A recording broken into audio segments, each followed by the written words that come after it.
why would he want to meet you? Perhaps it might be more favorable for him to not meet you. Check this out. It's some people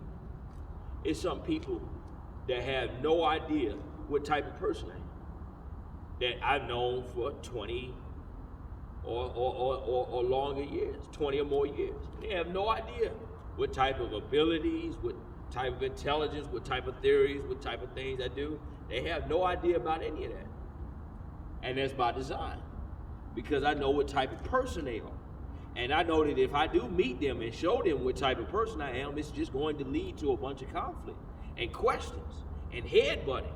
So it's who or me for them to never know anything about me, because it's only going to lead to trouble.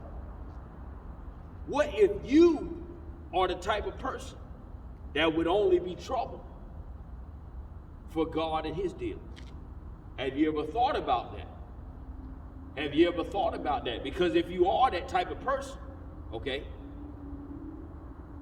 then there's a good chance that there's a reason why God doesn't want you to find it in the particular state that you're in, okay? And I know that seems very anti-Christian. I know that seems very anti-evangelical, but I'm going to get to that in a second, okay? I'm going to get to that in a second. God wants everybody to be saved. He has a general love for humanity, where he wants everybody to return to him and get to know him. But he also knows at the same time that not everybody will turn to him. Not everybody will be saved. Not everybody will have a relationship with him. Not everybody is in the place where they can be in relationship with him. So it's a constant tension, and that tension is different for each individual person, but it's a constant tension with people on this world, where he's concealing himself to reserve them from some judgments, but also revealing himself, giving them opportunities.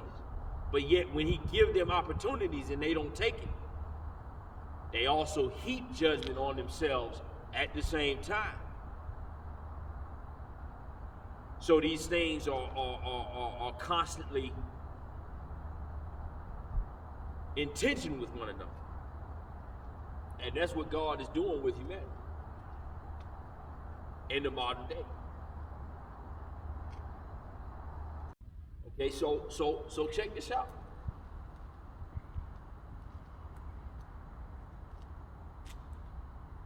You'll hear people say, I wish I met Bruce Lee. I wish I met Bruce Lee, right? But I can look at your habits, and some people, I can tell that if they did meet Bruce Lee, they wouldn't get along with him.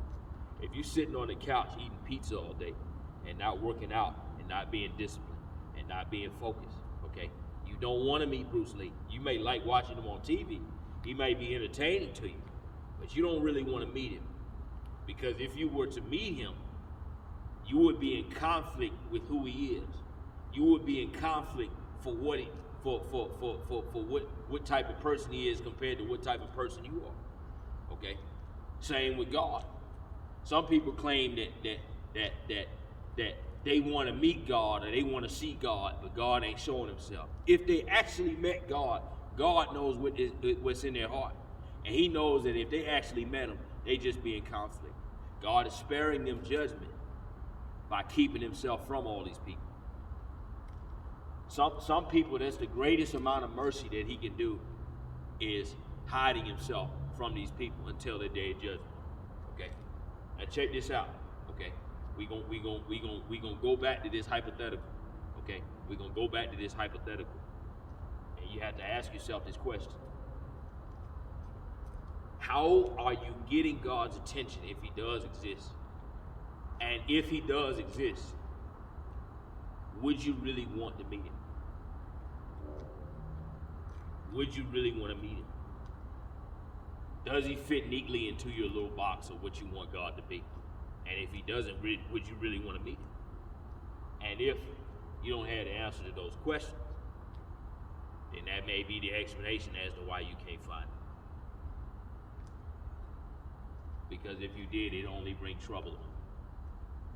But if you do want to meet him, okay, if you do want to meet him, there are some scriptures that talk about what God's character is like. Okay, there's some scriptures that talk about what God's character is like. Not only that, okay, but it gives explanations as to why some find God and some don't find God. I'm gonna use two scriptures, right? I'm gonna use two scriptures. Jeremiah 29:13. Ye shall seek me, and ye shall find me, and ye shall seek me with your whole heart. Okay? You should seek me with your whole heart. If you seek God with your whole heart, then you'll find him. Okay? Now we fast forward all the way to Matthew 5:8. Okay? Blessed are the pure in heart, for they shall see God. Okay? They line right in sync with one another. Okay? Because if you're pure heart, okay, you're using all your heart, because something that's pure, okay, by definition, is something that is congruent with itself. Okay? So if you have pure water, it's just water, right? If you have pure sugar, then it's just sugar, right?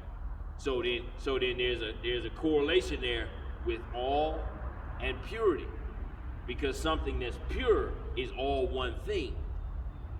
So if you're all one thing, you're searching with all your heart, then the heart is pure. Then that heart is going to find God.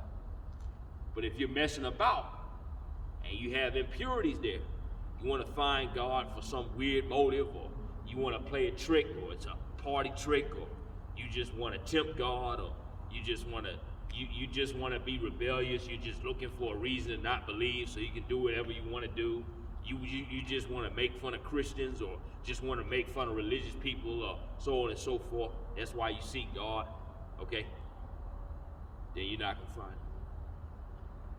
And you're going to stay away from him. But there have been atheists that have been purely trying to find the truth. Real atheists, okay, that have really been sincerely trying to find the truth and trying to disprove the Bible, trying to disprove who God is. And they found God. They found the Bible to be true. That can happen if you search with purity of heart, integrity of heart. So that's what I would say. I would say that's the answer. The answer ain't, is he real? The answer is, are you really searching? And if you really found what you claimed you were searching for, what would you do with it? And who are you asking in the first place? Because some people don't believe in God because of what other people do, okay? And somebody like that, they're just looking for a reason not to believe so they can do whatever they want to do. You know, it don't matter how bad people are. That don't mean God don't exist, okay? That don't mean God don't exist. And a lot of people, their reason for turning away from the faith is because of what people did, okay? And so if your faith is contingent on what people do, then that faith is not purely grounded in seeking God. So that's what you have to do.